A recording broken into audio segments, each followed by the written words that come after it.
The Ethiopian government has put an end to freedom flights. The Falashas are trapped. Nevertheless, many attempt to escape. I knew that if they caught me, they would make me suffer. They had announced a new law. Whoever attempts to escape will be killed. I was not sure what they would do to me. I thought that if they caught me, they would torture and kill me.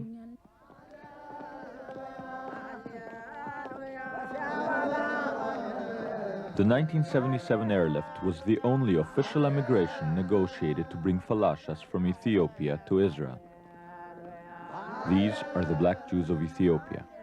3,000 have made it to Israel by diverse and dangerous routes. Each has a story of persecution and flight. Many have endured torture and the loss of family and friends. At the Western Wall in Jerusalem, they celebrate the return from Babylon. This ancient ceremony, lost to the rest of the Jewish world, is called Seget. This unique community and its supporters charge that Israel and the world Jewish community watch in silence while Falashas die. Israel denies this. Many call the denials a cover-up. I think the leadership of world Jewry is involved in this cover-up. Either they are not being told or they are told and do not want to indicate that they know. And if we remember in the Holocaust, the excuse was that we did not know, how could we do anything? Well, now they do know. We send return receipt letters with all kinds of documents. So we know that our leadership knows today, so there's no excuse for them not doing anything. And history will record this. You're telling me that after the Holocaust there's a quota on bringing these people to Israel? Yes, I think there's no question that there's a quota. There is a quota on bringing them into Israel, and that is a quota that is a policy of the government of Israel and the politicians, and they are keeping a secret from the rest of the world Jewish community, and it's a disgrace. Absolutely, unequivocally no. The story of my legal occupation is such that I always have to find motivation for such a dastardly charge. I can find none with respect to the American Jewish community, and I can find none with respect to the Israeli government. In my own visit to Ethiopia in 1965, when I went to the village of Ambober, some 30 Kohanim came to that synagogue and gave me a letter addressed to the President of Israel, begging to be lifted on the wings of eagles like their co-religionists across the Red Sea in Yemen as quickly as possible, otherwise they faced extinction. And it was signed in Isaiah's phrase, the remnants of Israel.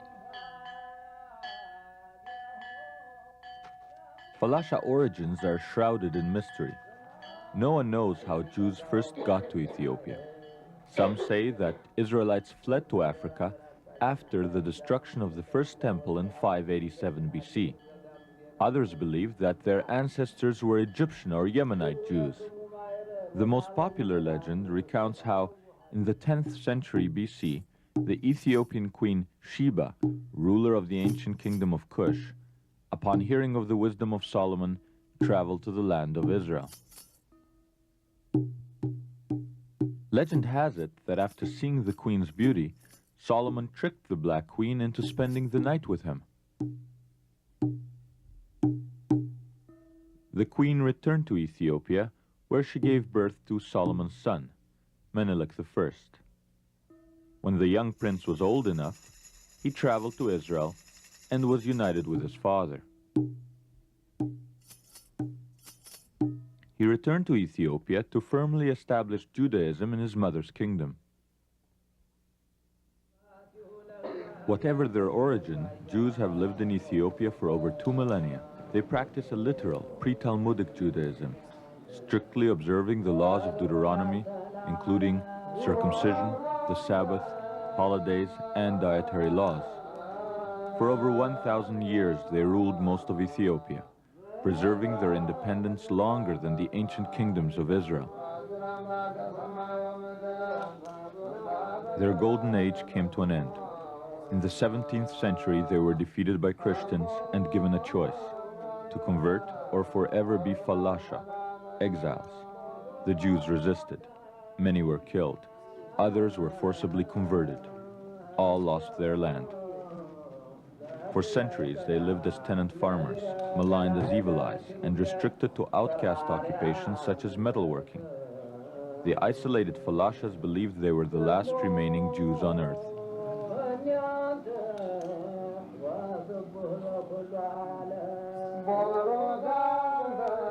This archival film was shot by American author Meyer Levin during the reign of Haile Selassie, Lion of Judah, King of Kings, who ruled over feudal Ethiopia for 49 years. Selassie did not change their second-class status. They were, however, free to practice their religion. Each village had its own synagogue. This synagogue is now padlocked.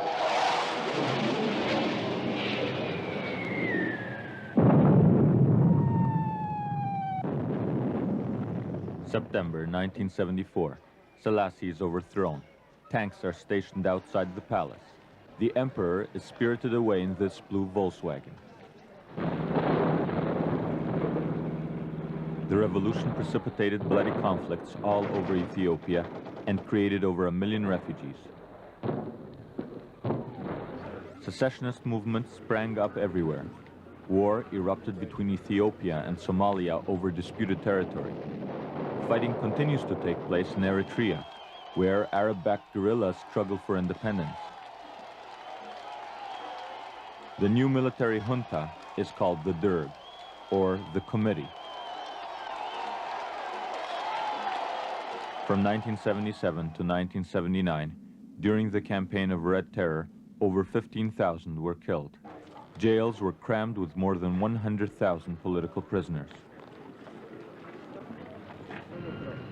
The new regime was bolstered by 25,000 Cuban troops and over $3 billion in Soviet military aid. Deeply indebted, Ethiopia's new leader, Lieutenant Colonel Mengistu Haile Mariam, propelled Ethiopia into the Soviet bloc.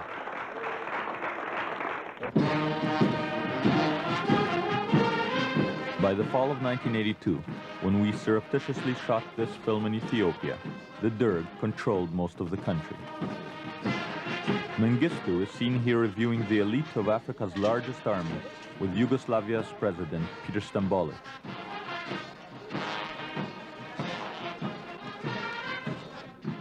Under the watchful eye of the ever-present Soviet advisors, Mengistu is attempting to portray a new, less bloody image. Yet violence is the hallmark of his own climb to the top. 1974. The top 60 officials of the old regime executed. General Aman Andom, a potential rival, executed. 1977, General Kufari Bante, another rival, murdered.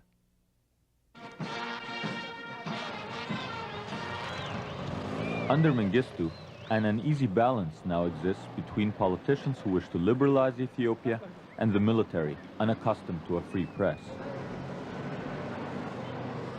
Both sides are attempting to change Ethiopia's image from revolutionary battlefield to a stable Marxist state, forging a new national communist identity out of its diverse ethnic communities. Reports tell of a systematic campaign against the Falashas, who refuse to trade their ancient faith for the new creed. Chargé d'Affaires Tesfaye Demeki is the highest-ranking Ethiopian diplomat in Washington.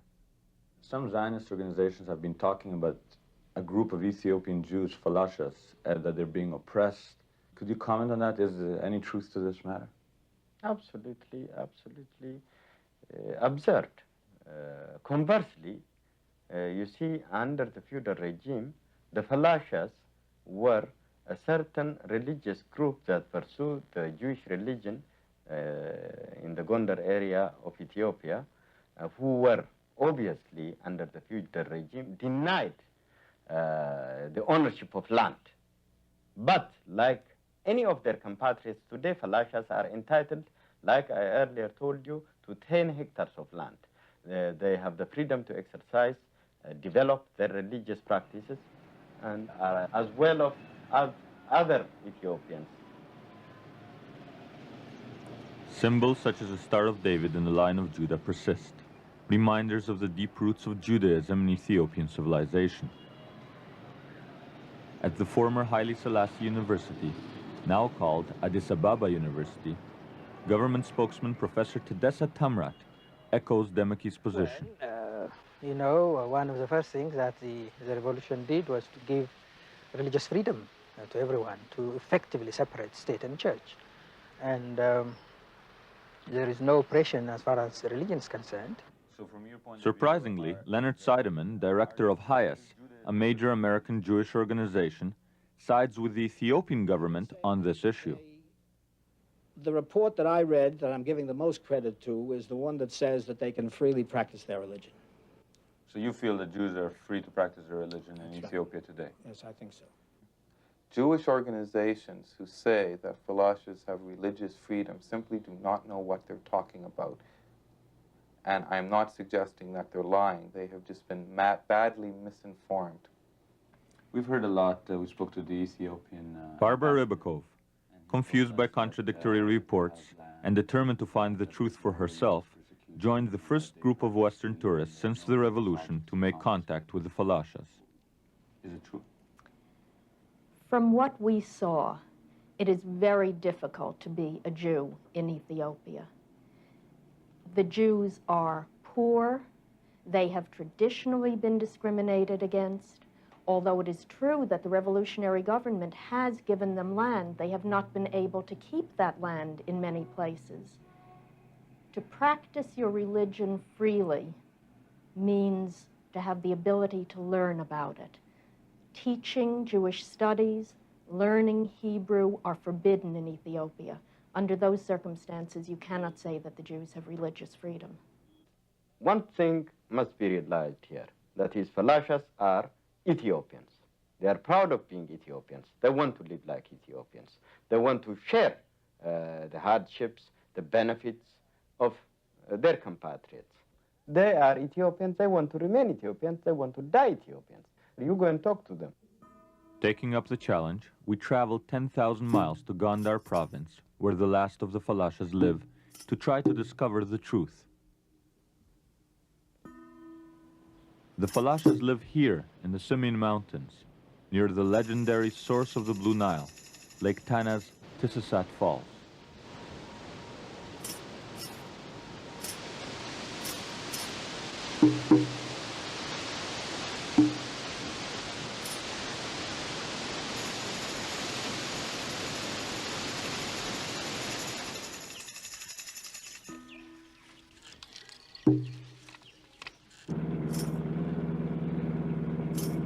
Governor Major Melaku Tefera runs Gondar like a military camp. He has padlocked synagogues, closed Hebrew schools, and imprisoned rabbis. We were warned not to make contact with the Falashas.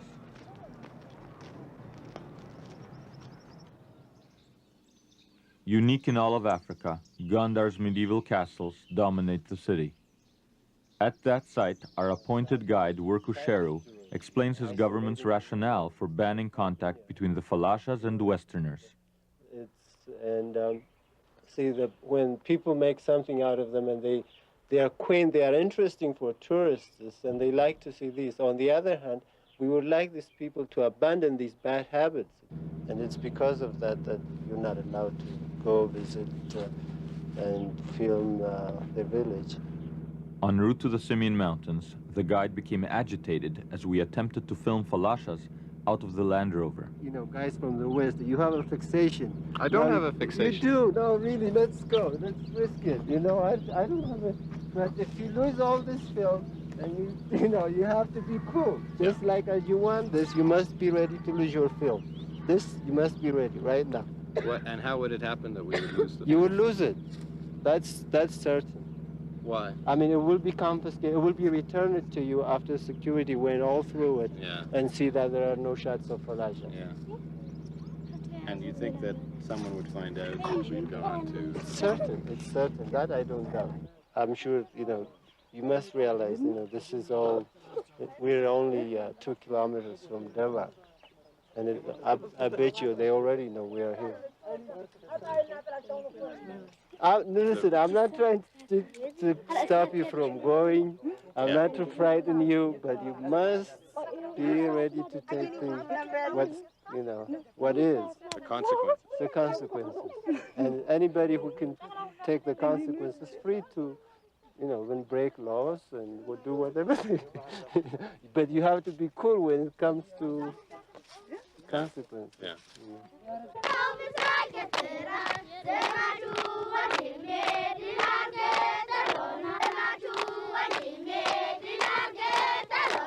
We tried a different route. We realized that Falasha children living in this region would be attending state schools. We stopped at one such school and spoke to the teacher. The religion of most of these students. Christianity. Christians, they are following the religion of Christianity. But there are some that are not Christians. Yes, there are rare of the students are not following. Yes, some rare students are Jews. Are following the religion of Jews. Jews. How many Jews would there be amongst these? This school? In this school, there are some 7 or 10 Jewish students. And where do they live? Where do the Jewish live? They are living around. The Jews are living all around this community. Do they live in separate villages, or are they all together? They are not separated. They are mixed socially and politically with the people. The teacher pointed out this young Jewish girl who was now wearing a cross. Marxist-Leninist texts, revolutionary doctrine, and military training all form part of the curriculum.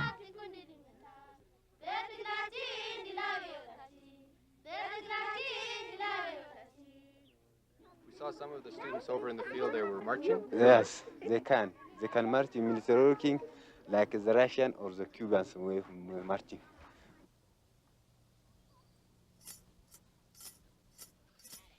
Before going to Ethiopia, we studied maps of the Semine Mountains and consulted with Falashas living in the west.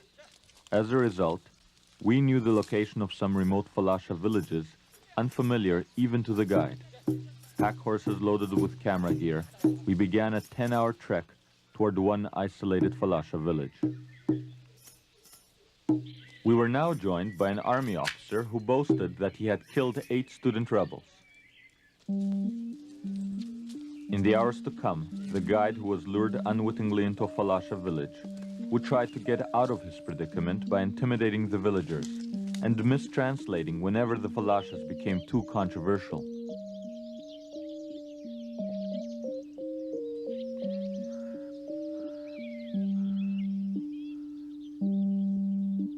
There it was. Fearful of the government officials, the Falashas would answer evasively, at first even denying having heard of Israel. Often a gesture revealed more than the spoken word. Everyone was nervous as the interviews were conducted in a village that officially should never have been entered.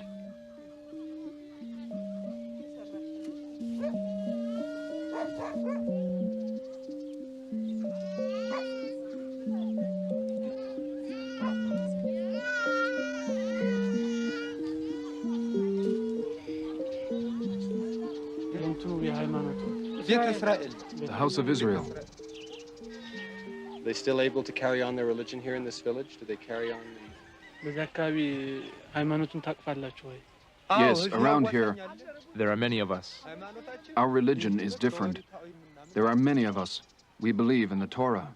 Here comes the rabbi.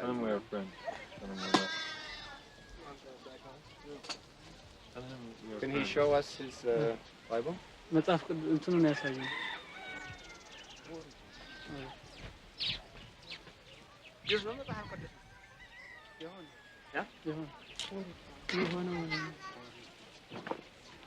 How long have they been living here in this village? A long time. How long do you think? Our fathers' fathers died here.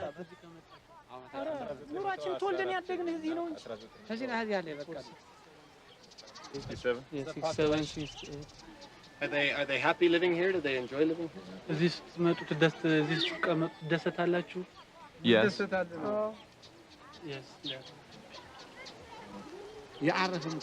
After he created the world on the 7th day, God rested. Do you understand now?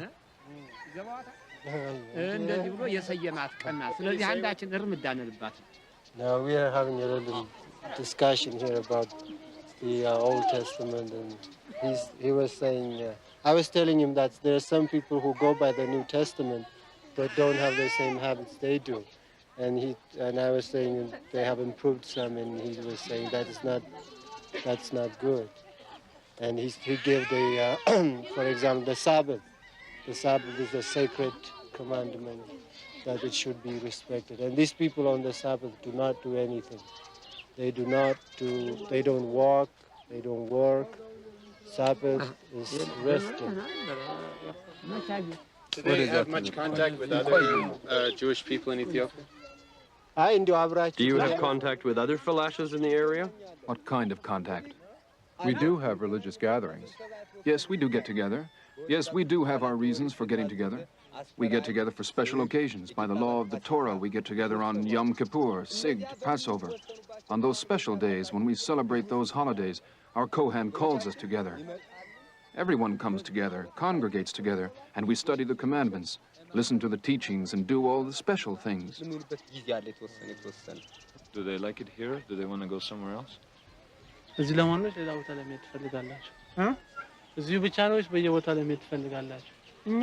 know about Israel and all that? No, you'd ask. Do you know of a country by the name of Israel? A foreign country? No, we have no way of knowing. We were born in Ethiopia, but we've heard rumors. We don't know if this place is in the country or outside. These days, when we listen to the radio and hear about what goes on outside the country, we hear Israel mentioned. But ourselves, we were born here, inside Ethiopia. Have heard of it by radio, but they have been born, their forefathers have been born in Ethiopia, and they are Ethiopians, they know of Ethiopia. But now they hear by radio some things about Israel. But they're happy to be in Ethiopia. Are you happy to be living in Ethiopia? Even if you're not happy, you haven't got a choice. What can we do? These people think you have a connection with Israel. But you are Ethiopians, whether you like it or not. This is your country. Yes, we are just simple people. We don't know about these things. Our fathers died here. We are already old. We will end our lives here too.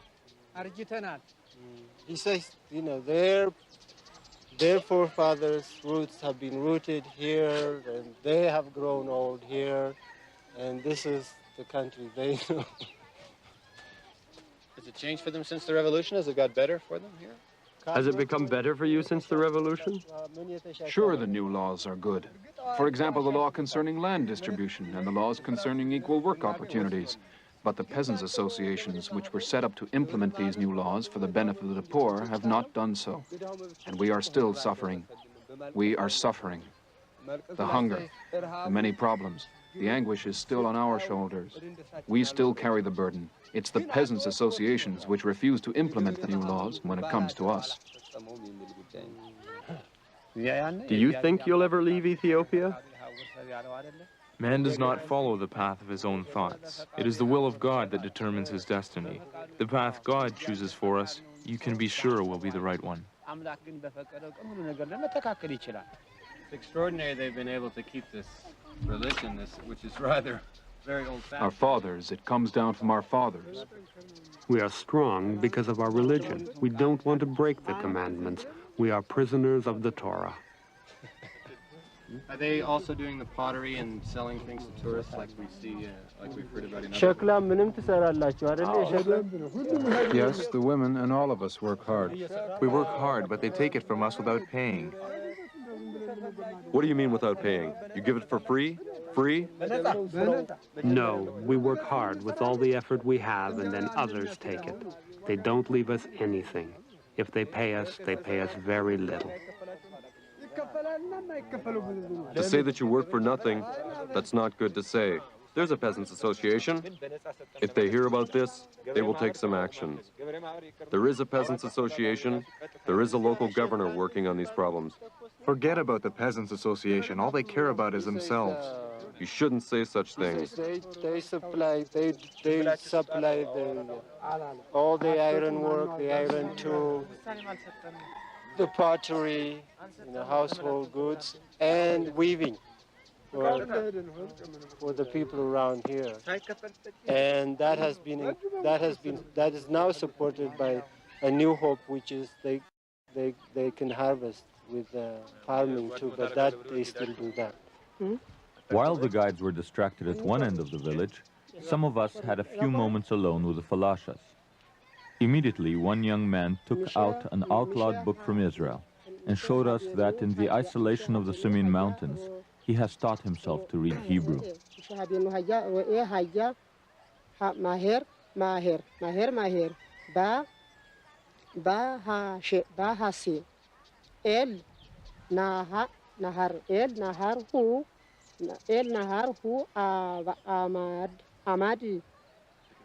Also treasured was this Polaroid photograph of their Bible, the Torah, taken by a tourist in pre-revolutionary times.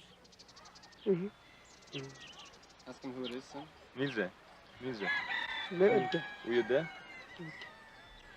Minatanla. Torah? Torah. Hello.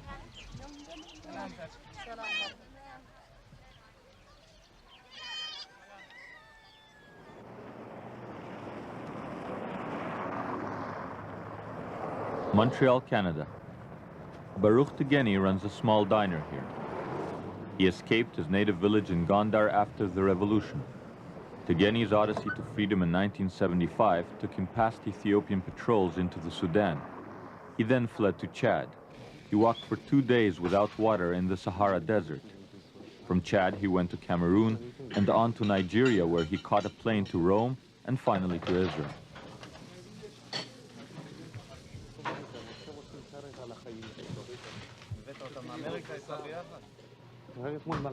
When he tried to involve Israelis in the rescue of his people, he was told that rescue would be impossible.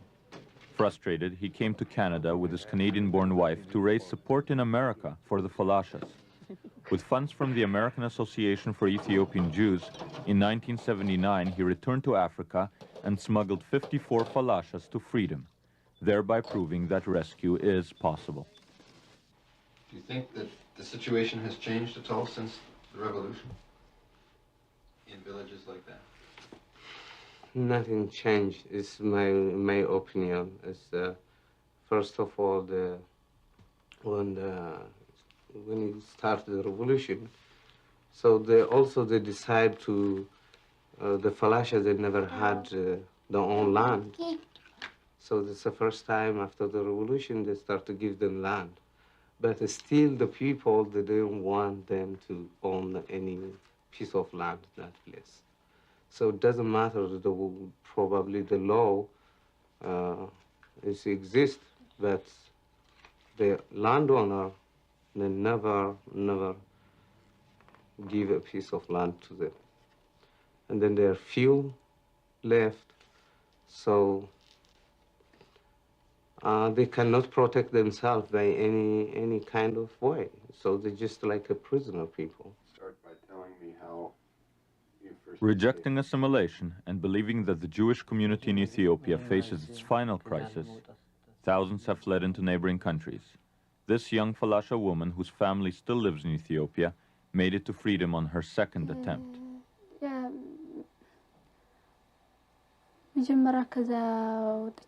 When I first thought of leaving for Israel, I didn't think I'd have problems along the way. I traveled a long distance over many roads. We were robbed by bandits along the way. Our legs were scratched and cut by thorns. We had blisters on our feet and we were hungry. It rained all the time. We came to a small village. Nearby, there was a big river. When we tried to cross it, we were caught. At first, they slapped us and kicked us. Then they put us in this place where they beat people. They have irons with screws that you can tighten like this. After that, they put a stick between our legs with the point under our chin. Then they lifted our legs up until we were upside down. They tied our thumbs with leather, put them over our heads, and tied them back there. Then they started to beat us with a metal bar. We started to scream.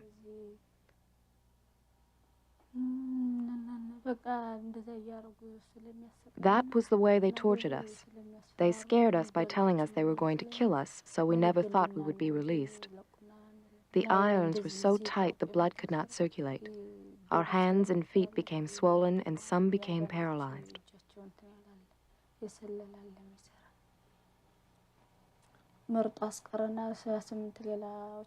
Governor Mlakku warned us repeatedly not to attempt to escape again. Then he said, "You can go, but if you are caught trying to escape again, you will die." What is the government's policy in terms of immigration, leaving Ethiopia? There is no general rule that prohibits individual Ethiopians to leave the country as long as their cases are legitimate. Ethiopians are permitted. There is no restriction to leave the country if they wish to do so.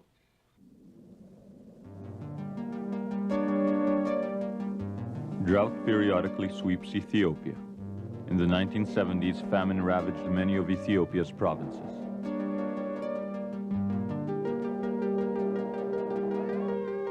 Hundreds of thousands died.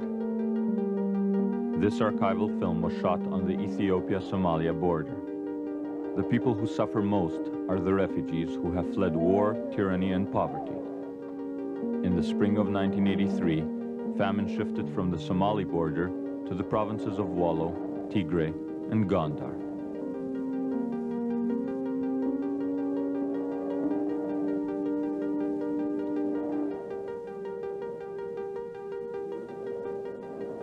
In the belief that escape from Ethiopia would mean refuge in Israel, thousands of Falashas have become refugees in the Sudan. Most have not been rescued. To find out why and complete this crucial part of the inquiry, we journeyed to the Sudan. The United Nations High Commissioner for Refugees administers this camp near the Sudanese-Ethiopian border. The settlement is plagued by hunger-related diseases, dehydration, malaria, trachoma, and tuberculosis. There are 12,000 Ethiopians in this camp. 3,000 of them are Jews. When they arrive, the refugees are close to death. Many die en route. Those who make it are brought back to subsistence level by international relief agencies.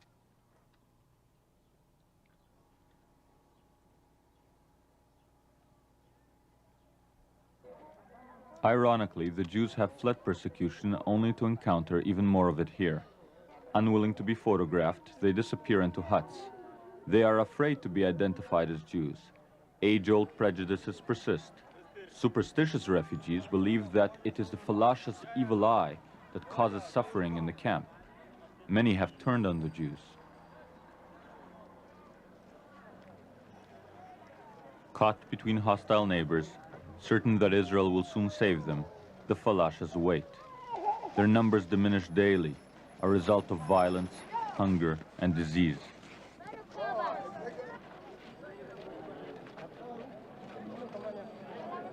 "600 children die in that refugee camp. Women, children, don't have food. They don't have medical treatment. They try, you see, they try to reach to Jerusalem, and they didn't get it. 600 children. Who's talking about them? Who cares about them? Where the White Nile meets the Blue Nile, Khartoum, capital of the Sudan. A poor country chafing under the burden of hosting hundreds of thousands of refugees. We came here for two reasons. First, Israeli officials claim they cannot help Falashas because Israel has no diplomatic relations with this Arab country. Second, Jewish organizations in America say that the Sudanese put obstacles in the way of refugee aid. Sitting on the left, First Vice President of Sudan, Omer Mohammed Al-Tayeb, and on the right, Ambassador to Washington, Duner Sabe Aissa. We asked them whether there was any truth to these allegations. No, there is no grounds for this at all. On the contrary, we have been cooperating with all voluntary organizations in the United States and through the United Nations in trying to facilitate the departure of any refugees who found another homeland. Their springboard is the Sudan. Some of them have crossed the border to Israel. Some of them went to Rome. Some of them go to England. And we certainly would be happy to share with any friendly country this burden. It is a burden on the Sudan. It's a burden in our economy.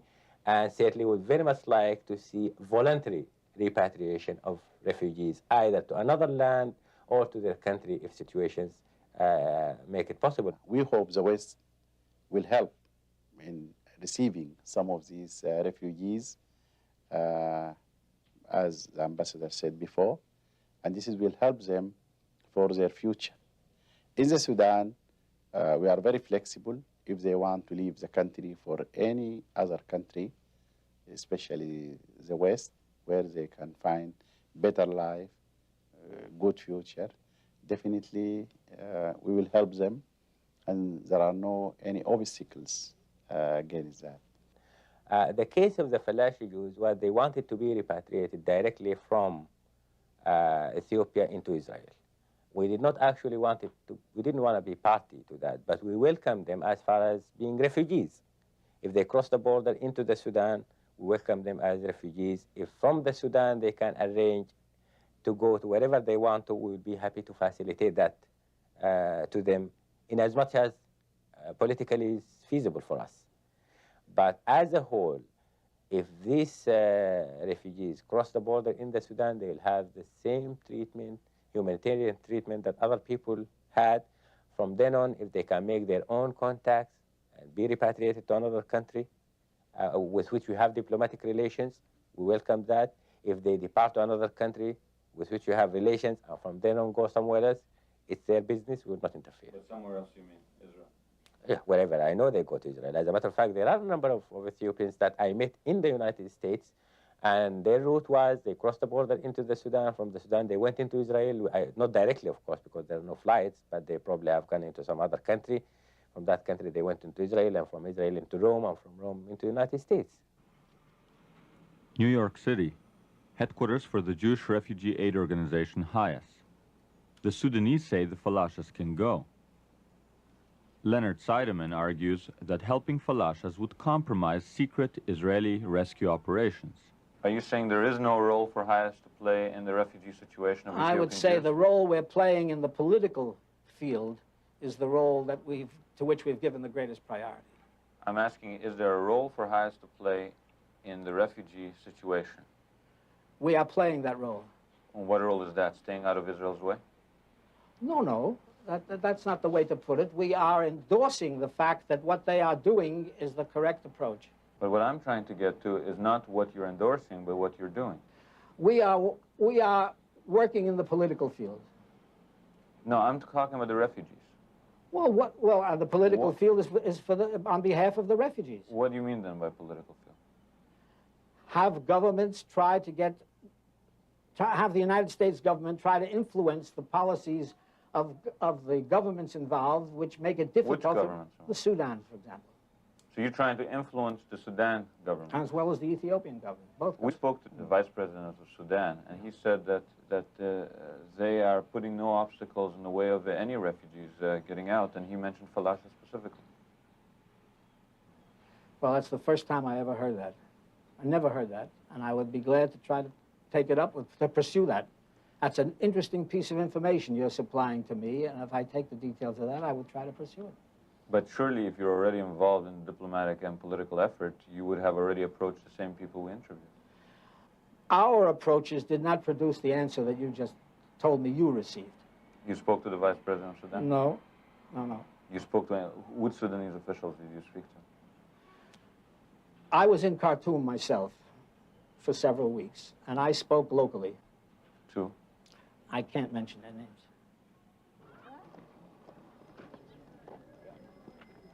The camps are open. Every day refugees depart for new lives elsewhere. Yet no one sponsors the Falashas. The principal reason given for not helping Falashas is that everything is being done to save them by undercover means. In an unprecedented interview, two Mossad, or Israeli Secret Service operatives, say this is not true. I was an operative for 10 months. During those 10 months, we rescued 1,600 people. Yes, I worked together with him. Before that, I was also active. For how long? I was an operative approximately 5 months. I'm told that everything possible is being done. Do you believe this? How can we believe it? Why? There are only a few people there. Do you understand? Because there are only a few people, they have to share the work. So 2 or 3 people do work hard. But if there were more people working on this, it would be possible to take those people out.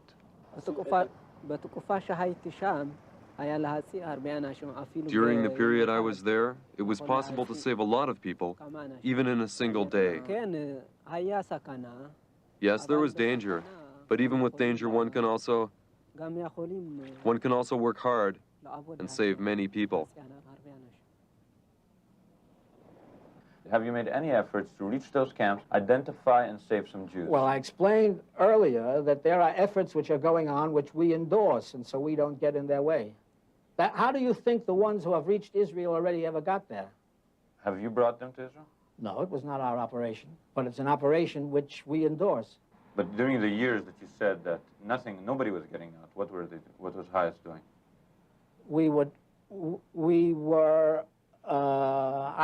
I'm not able to answer that. Hello.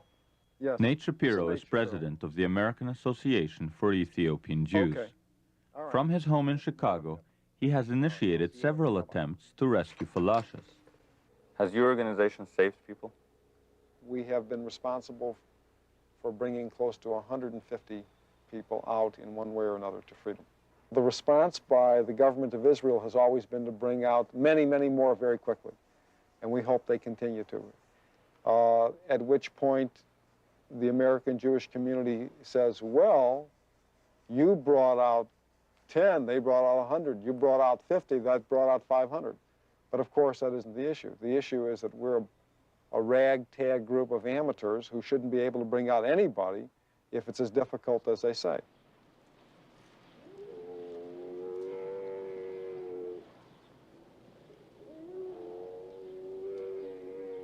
In the Sudan, we were filming outside the camp when a young Falasha tentatively approached us. He was afraid of being identified as a Jew by hostile refugees and unwilling to lose this opportunity of sending a message to the world generally and to his uncle in Israel specifically. Later, he came back and spoke to us. Does he think he'll ever go back to Ethiopia?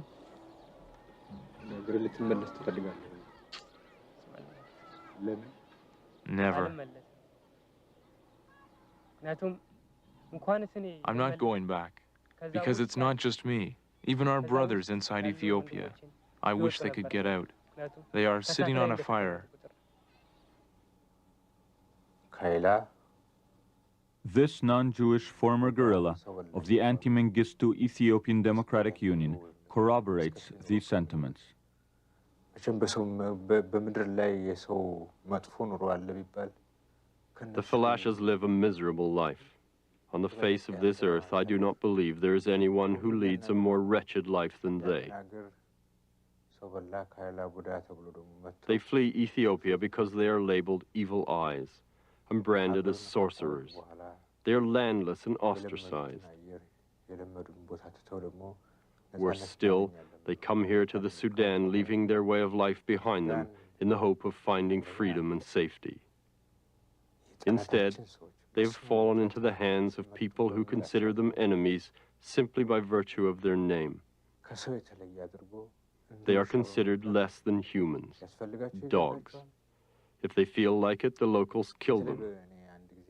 Once, near the border, they murdered 15 Jews and buried them in a mass grave.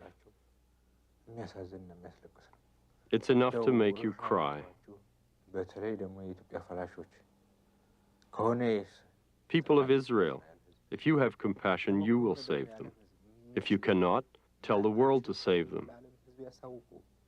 The way these people are living is shameful. And the shame is on you too, because they suffer in the name of Israel. They are tortured and degraded in your name. And your failure to show concern is a disgrace.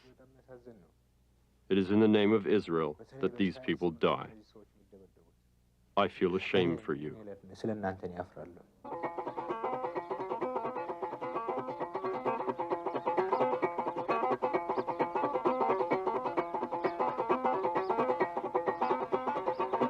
The young Falasha refugee requested that we film him singing a song he had composed, a cryptic poem about his yearning to see the skies over Jerusalem, to see the surviving Falashas brought to Israel before they all die.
We located Babu Yaakov, uncle of the young Falasha refugee, outside Jerusalem, at the home of Rabbi Adani, the first Ethiopian rabbi ordained in Israel.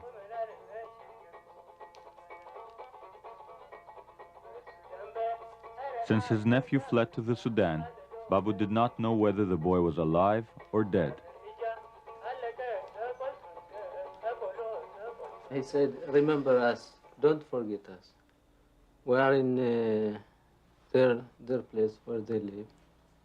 And the situation is very hard. As he said, like, how do you say that? Corn. Like a corn in the fire. I was afraid to his family there when he escaped. Because if anyone from the Jewish people escaped to another place, all his family was punished. I think it is a message, just in another way. What is the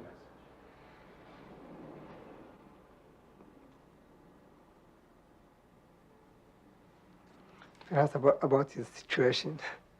He just explained about his situation. And the situation of all the Jews. Yeah. What is expect for Israel to do? He just say, we are very difficult here. We're just going to die. After the song, the family listened to a personal message sent by the young Falasha refugee. Save us, how we suffer. We find people with cut off hands, cut off legs, cut off heads. We don't even know who killed them. We couldn't piece together a single body for proper burial.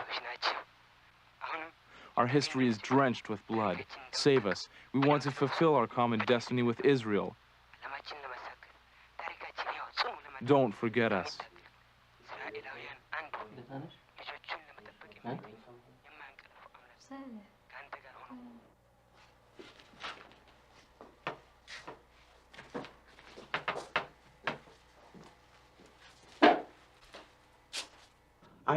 Sometimes I couldn't understand it, why we should suffer. I mean, what we done? We are innocent people. We are not criminal. We're just a black and Jew who like to preserve, which we were keeping this religion, I don't know for how long, in Ethiopia, more than 2,000 years. Just that we try to give our life for that specific, because we felt we are not guilty. Israel's parliament, the Knesset. The Falasha controversy is growing. We tried to get specific answers. Why were negotiations with Ethiopia impossible? Why have international relief agencies not been asked to save Falasha refugees? Why do Mossad operatives not receive proper logistical support? The Prime Minister and senior officials declined comment. Former Prime Minister Yitzhak Rabin, seen on the left, defends past and present policies. Well, I believe that all Israeli governments, through all the years, have tried to do their utmost to help Jews in distress in the countries where they were not allowed either to maintain free Jewish life, or there was no right to emigrate from that countries to Israel. They didn't lift a little finger. And as a matter of fact, it's my... Dr. Grenenberger is founder of the American Association for Ethiopian Jews. Somewhere that their embassy, the Israeli embassy in Ethiopia, was even forbidden by an order to allow any of them to come. Why they should be against even the American Association? They try to save some of them to take them out. They say, no, we will do it. Leave it to us. We know how to save Jewish life all over the world. It doesn't work for Falasha at this point. The kind of efforts which are made are considerable, and since they include risks to the Falashans and to those who are involved, I would not say more about it. Attorney Julius Berman is chairman of the President's Conference of Major American Jewish Organizations. For many, he is the spokesman for the American Jewish community. The President's Conference has followed Rabin's line and has not used its leverage in America or Israel to influence the rescue of the Falashas. Reports, and of course, when I was in Israel, I had conversations on the subject. Conversations with who? Conversations with basically Israeli officials, primarily within the Jewish Agency. Have you discussed this with the Prime Minister? No. Have efforts been made to try to exert leverage on the Ethiopian government to allow the Jews more freedom inside Ethiopia? Efforts have not been made formally by the American Jewish community. I believe, in my firm opinion, that that would be useless and it would probably have a very negative effect. So it hasn't been on the President's Conference agenda?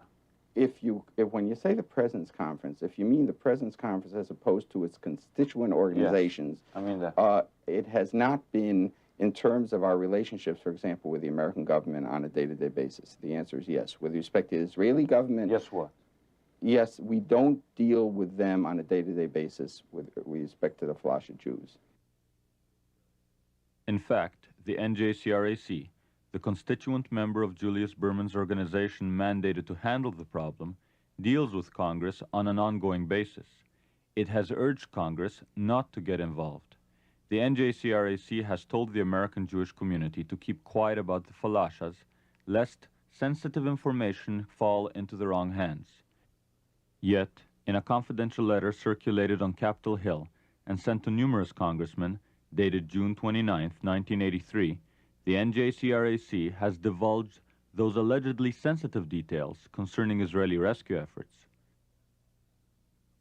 Precise data concerning the numbers of Falashas rescued from January to June 1983 are provided, including the dates of rescue.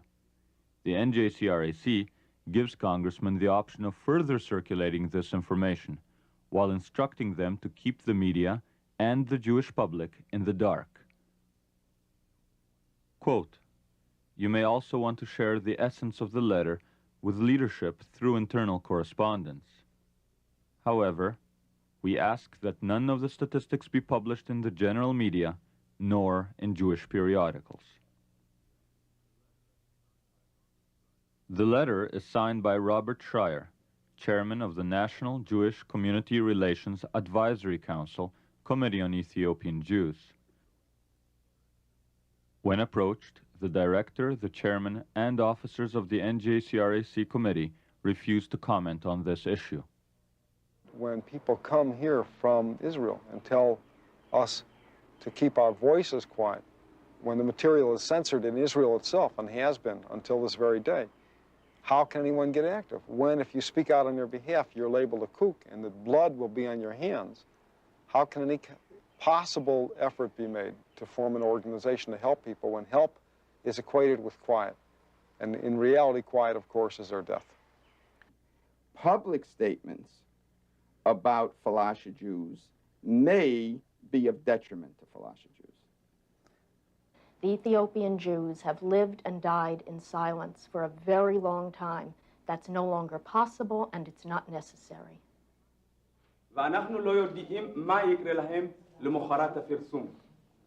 Frustrated with their leadership, no longer willing to believe that silence is the best way to help Ethiopian Jews, in Jerusalem, pro-Falasha activists decide to go public.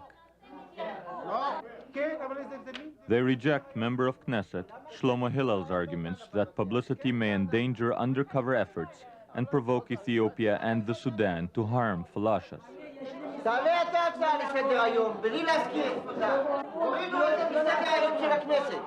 יום אחד אני מקבל טלפון מדומינץ. Greenfield, if they continue to talk in America, it'll be on your head, all the Jews that don't get out. Last year, for 6 months, people were rescued. Month after month, they saved Falashas. Only after they publicized the matter in America. Can we take credit for saving them? Of course not. We can't take credit for pressuring the Israeli establishment to do the job. And all this talk about silence is worthless. Now that there's media everywhere, we try to keep this matter secret. That's ridiculous. We're making fun of ourselves. Why haven't they used this one Falasha for the rescue effort? No, don't talk about that. No more secrets. They didn't use this one Falasha who had the expertise, who could have saved many, because he went to America sponsored by the American Association and publicized to Americans the plight of Ethiopian Jews in Sudan and in Ethiopia. Because he went to the public, they didn't utilize him for the rescue, because he's brave. He's a good worker. He's got a set of balls. What's going on here? The road of silence leads to the Falasha's death. That's clear. Maybe we should try a different road. You don't know what you're talking about. I'm very sorry, but you just don't know what you're talking about. We discussed this at the Knesset. What are you going to go public on? Journalists are not idiots. Will you give away details of rescue efforts? What does going public mean? During the Holocaust, they also shut people up. You're safe here, endangering rescue efforts there. I don't accept that. No one was rescued for 6 months, not a single one brought to Israel. But I'm certain that just as happened a year ago and 2 years ago, when there'll be some meeting in Israel, some big meeting of important people, some Falashas will be rescued. You can be certain of that. The Jewish Agency will save a token group to show they're doing something. Why? It's good publicity. They know how to do it. They say that if we publicize the matter and if people die, it'll be our fault. But when we keep silent and Falashas die, do they take responsibility for that? I'm an Israeli who's done everything for this country. When I asked for help, they sent me to the Red Cross. I'm left speechless. Before we had contact with Western Jews, our numbers were many. We were strong and had a fighting spirit. It is only after we had contact with the government of Israel, after we pinned our hopes on the people of Israel, that we became weak.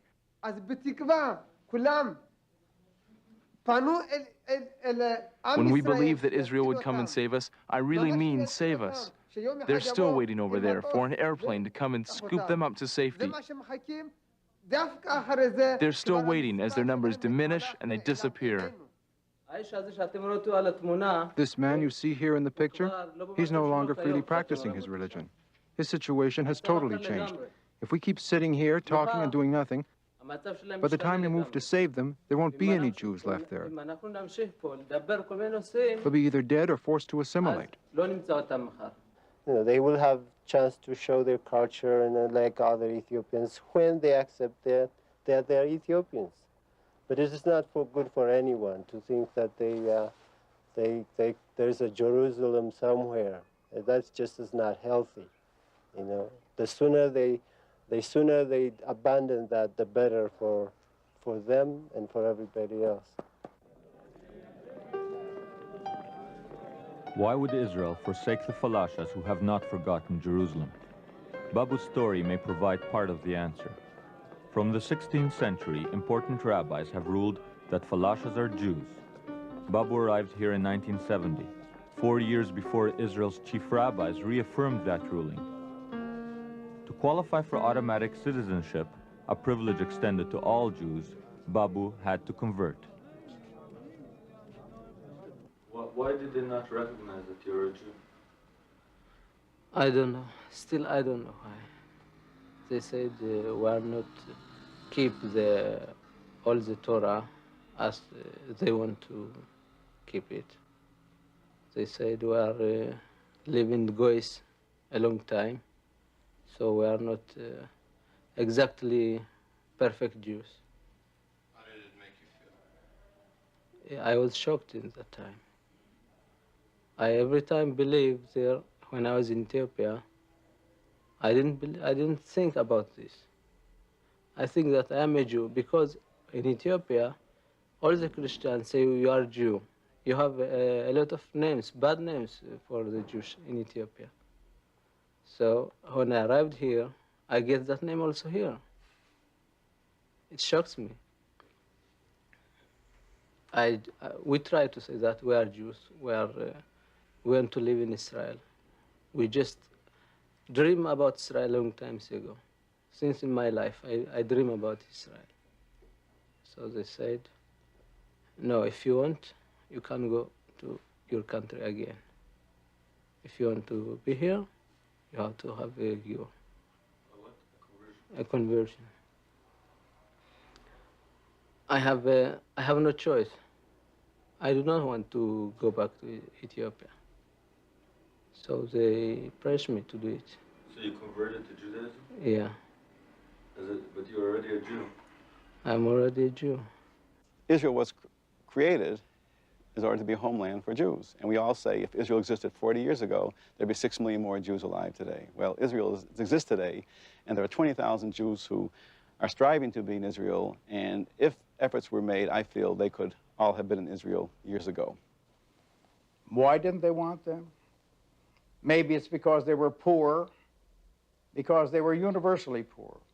And maybe it's because they were illiterate, and 90% of them were illiterate, and they couldn't even read or write in their own native dialects. Maybe it's also because they were black. I take issue with people who think it's racist. First of all, the people in Israel delight in seeing Ethiopian Jews. They're proud of it. But you see elements in the National Religious Party, and it's no secret, you can research some of the Orthodox Jewish statements on this subject, really don't believe these people are Jews. And because some people in the religious hierarchy in Israel don't accept them as Jews, others go along with it. And because the National Religious Party, the Aftha, is an important part of the coalition government, the Prime Minister is forced to make this concession.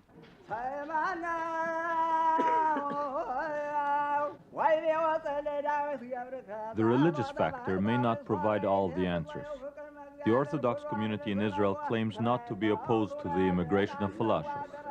Here, at a special ceremony on Mount Zion, Ashkenazi Chief Rabbi Shlomo Goren, in the presence of former President Yitzhak Navon, addresses a Falasha rally designed to mobilize support for stepped-up rescue efforts.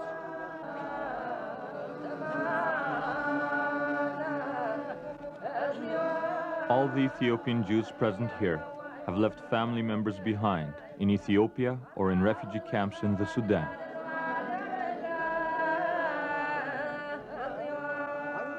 ועלינו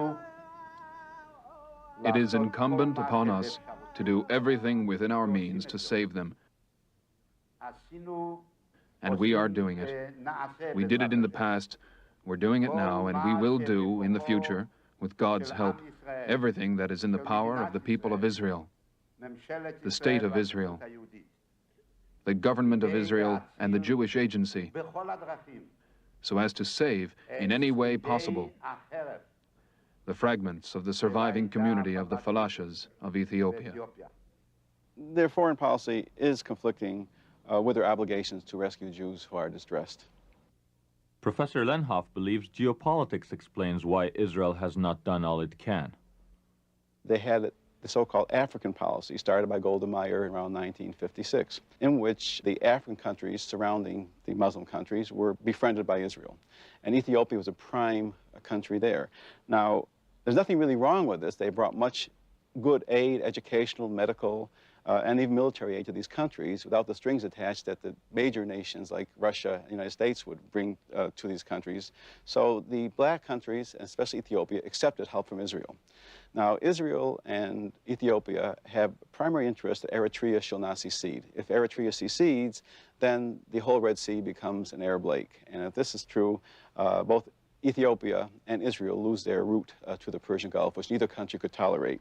So I think Israel did not want to muddy up their foreign policy by talking to either the current government of Ethiopia or the previous government by stating that we're interested in Ethiopian Jews, which would indicate that their government was not being kind to their minorities, and therefore they put their political interests first.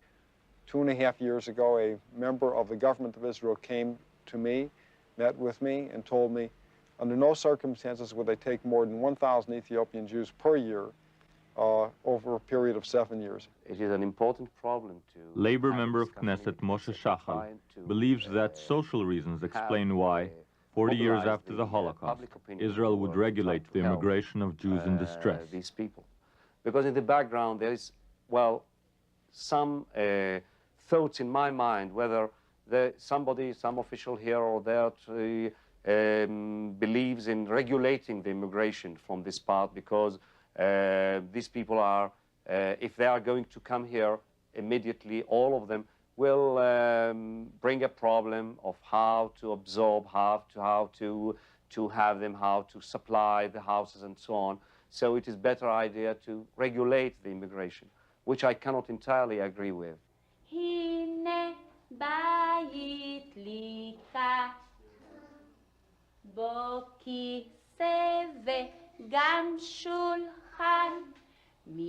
משקפיים עגולות לי על קצה החותם.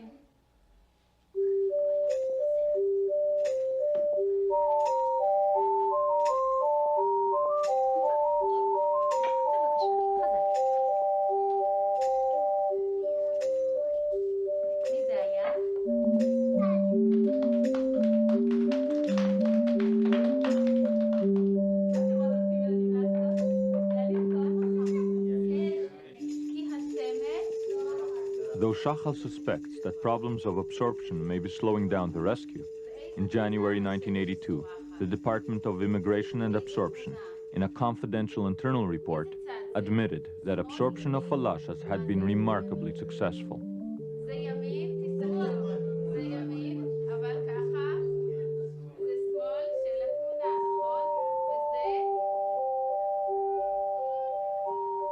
Falashas bring a little bit of Ethiopia with them.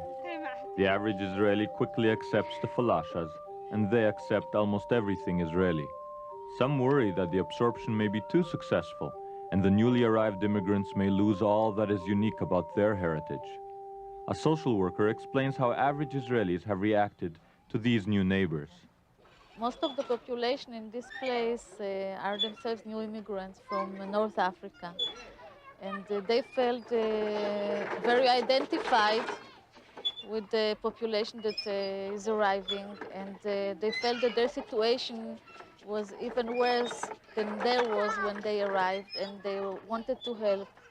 They came here with a lot of clothing. They came with everything they took out of their own houses, and even the children participated in It was really very surprising to see even small children coming with the different parts of their own clothing and asking if they need help. The teachers that teach them at school and in the kindergarten and in high school, all of them are really amazed at their high motivation. We had a few incidents about this. Few children here at school didn't want to study drawing or other subjects. They said, we didn't come to play, we came to study Hebrew and mathematics, and this is not studies to draw.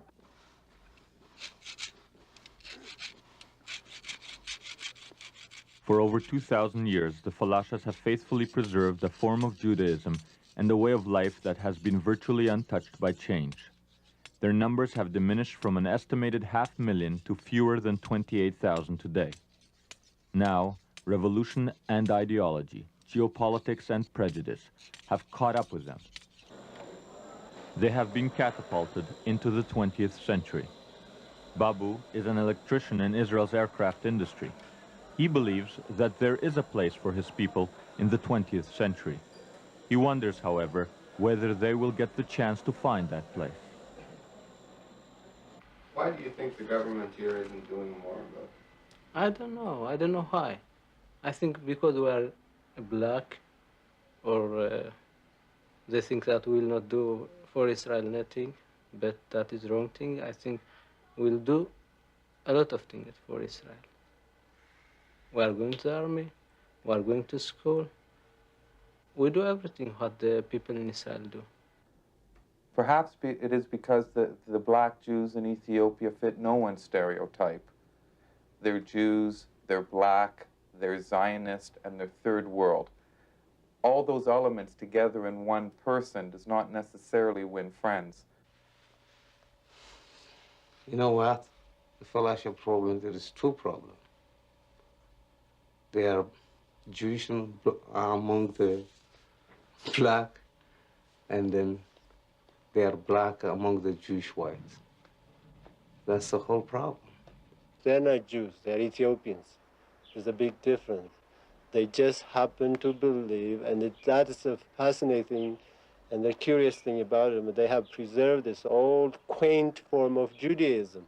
These are human beings who want to live as Jews. It is up to all of us to see to it that this absolutely remarkable Jewish community is not made to disappear from the face of the earth. There are only 3,064 Ethiopian Jews in Israel. There's still about 20,000 left in the Horn of Africa.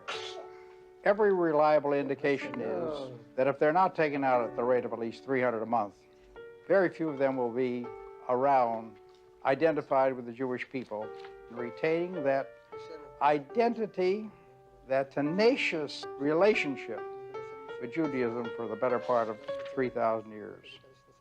They'll be totally assimilated and lost. Before the onset of the Sabbath, we filmed Rabbi Adani presiding over Sabbath dinner.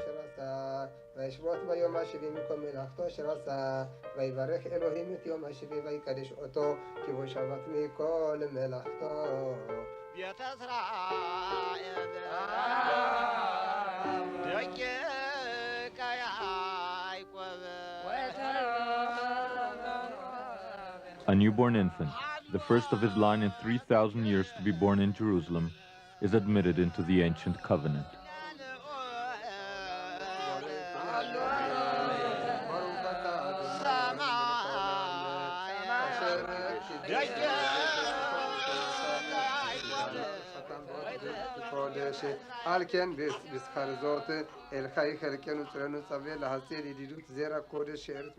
I can see someday some great sculpture will attempt to render how an ancient Jewish community disappeared. And prominent speakers will extol their ancient virtues, but they will be dead and forgotten.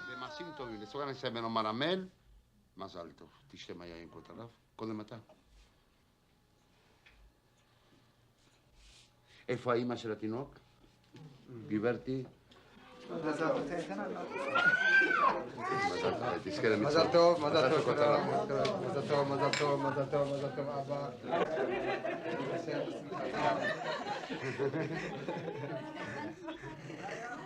If there is a brother, when you need him, when you are suffering, you need the brother at that time. That's the only things. We survived without anybody in Ethiopia, without any assistance. We thought we were the only Jews left in the whole world. But we were suffering all our life in that place. Nobody speak for us. Nobody speak up for us.